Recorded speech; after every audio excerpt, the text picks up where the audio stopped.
ជាសុខសាច់មើលសុខសានសូមទៅគួរបនមើលបានជាសេចក្តីសុខ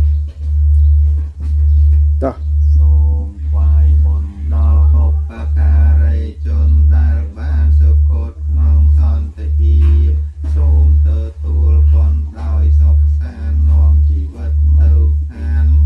សុខសាន្តអូមអ្នកមេបុព្វការីចអ្នកសូមតោសាតោតោកតសាតោសិរីសាតោសន្តិភាពសូមអង្គគ្រប់រូបទទួលផ្លែបុណ្យជួយជ័យសាងសុខដល់តាមទីឋានទូព្រះធម្មជាតិនិងព្រះវិញ្ញាណជួយបណ្ដោះសុខសាន្តតាមដល់ឋានមិនលេចសូមទទួល